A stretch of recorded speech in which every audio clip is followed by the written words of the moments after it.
Vamos a analizar todos estos temas. Está con nosotros acá en el estudio María Cristina Rosas, analista internacional de la Facultad de Ciencias Políticas y Sociales de la UNAM, gran consentida de esta casa, Canal 14. Muchas gracias, María Cristina, por estar con nosotros nuevamente en Ventana al Mundo. Oye, pues muchos son los temas esta semana. Obviamente, México ya desbancando a China. No se veía esto en 2 décadas. El impacto, cuéntanos, el impacto económico que hay, por supuesto, y también en cuanto a la política. Ya veíamos al embajador Esteban Moctezuma pues diciendo que obviamente necesita México también recibir un trato como primer socio comercial en el mundo. Claro, yo creo que hay 2 explicaciones de por qué estamos en el primer lugar en exportaciones a Estados Unidos, desbancando a China. Cuando fue la pandemia, se rompieron cadenas de valor y obviamente China, cuando cerró, precisamente por las condiciones sanitarias, eso abre la puerta para privilegiar lo que es el nearshoring. Claro. Esa es la otra razón. Y por supuesto el TEMEC. Con la firma del TEMEC se abren ventanas de oportunidad para que quienes operaban en China, empresas de Estados Unidos que maquilaban o elaboraban sus productos en China, se trasladaran a México, primero para evitar los efectos de la guerra comercial entre Estados Unidos y China, y por otro lado para tomar ventaja del TEMEC, porque el TEMEC le da acceso privilegiado desde México a estas empresas. Entonces, eso explica por qué nos hemos ido posicionando en el primer lugar. Es formidable porque esto naturalmente reditúa en empleos, en inversiones, puede dinamizar la economía, nos ha permitido recuperarnos también de los estragos de la pandemia y creo que es una buena noticia dentro de tantas no tan buenas que hemos tenido en el mundo en estos días. Y bueno, ahora justamente muchos son los ejes de la cooperación, tanto obviamente de México con Estados Unidos, con China, el tema del fentanilo y por supuesto todo el diálogo que se pudo avanzar esta semana con la visita de las delegaciones tanto de Estados Unidos como de Canadá, que pues están reconociendo también que es un tema pues que afecta a América del Norte tal cual como una región integrada, y qué decir de China, que pues obviamente la mayor cantidad de los precursores provienen de ese país. Así es. Es importante este diálogo norteamericano para generar una respuesta concertada, porque hasta no hace mucho veíamos que se indiciaba a México y se le echaba la culpa de los problemas de tráfico de fentanilo, a China también se le acusaba, pero es interesante que ahora esta semana vimos un diálogo trinacional entre México, Estados Unidos y Canadá, donde se reconoce la gravedad del problema. Incluso para Canadá eso es muy interesante, ¿no? También Canadá reconoce que el fentanilo es motivo de preocupación y en este sentido se puede avanzar en una solución concertada. Lo celebro porque también esta semana tuvimos todo el golpeteo en el Congreso de Estados Unidos alrededor del tema migratorio y las amenazas de que se iba a cerrar la frontera si Biden no endurecía las políticas migratorias y que también se iba a cerrar el apoyo a Ucrania y a Israel. Entonces, en medio de este golpeteo, de estas patadas en las espinillas, vimos el diálogo entre altas autoridades de México, Estados Unidos y Canadá, y es un hecho positivo que también debemos celebrar.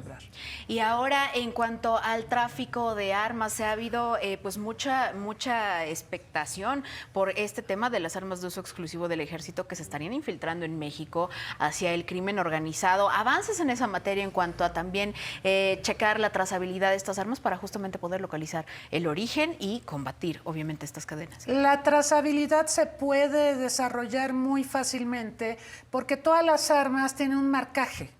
Sí, entonces, teniendo el registro del arma, podemos determinar dónde se origina, cuándo transitó, por qué vías, etcétera. Pero sí se requiere una cooperación en esta materia. El compromiso, entiendo que fue que México va a tratar de tener una migración más ordenada hacia Estados Unidos, va a desarrollar esfuerzos en esa dirección y a cambio Estados Unidos se compromete a la trazabilidad y a identificar cómo es que todas estas armas que son de uso exclusivo del ejército de Estados Unidos están entrando a nuestro país. No estaría de más también mencionar este logro formidable de México respecto a las demandas que ha hecho contra armadoras de Estados Unidos. Ganamos ya por fin uno de varios casos y eso sin duda tiene un peso moral. Igual Obviamente los fabricantes no quieren asumir la responsabilidad respecto al uso que se da a las armas que venden, pero este caso es un hito y creo que también deberíamos de seguir por esa dirección. Y con lo que platicabas justamente de ese golpeteo político que ha habido, pues ya como hemos visto el discurso antiinmigrante se está posicionando fuertísimo como el gran tema en las elecciones de Estados Unidos, y hay una cooperación a la par, pero tampoco podemos dejar como mucho de lado lo que ha pasado, ¿no?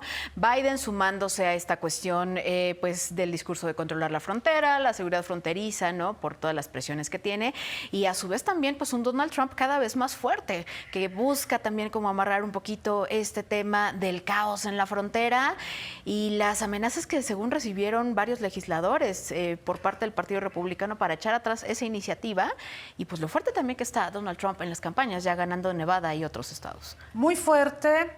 Y la otra cosa importante sobre este tema migratorio, que finalmente colapsó la iniciativa porque Trump dijo que no era un buen acuerdo, que eran tontos, lo dijo claro, con otras palabras, si firmaban este acuerdo.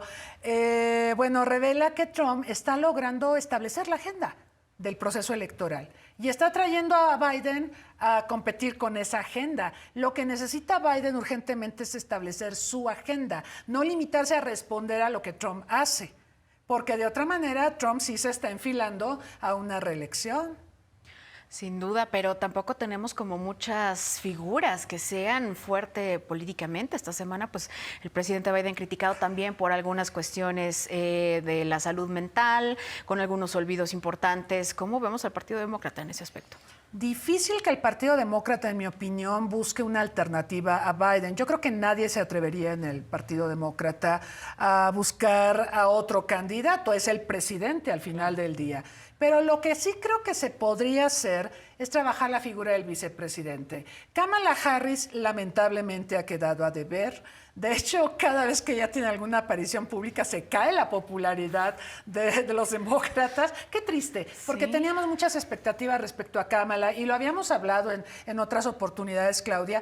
Entonces, habrá que buscar alguna figura que pudiera en un momento dado entrar al quite si Biden es reelecto y se le declara constitucionalmente, hay una enmienda que dice que si un presidente es incapaz de seguir ejerciendo el cargo, hay que pasarle la estafeta al vicepresidente o vicepresidenta.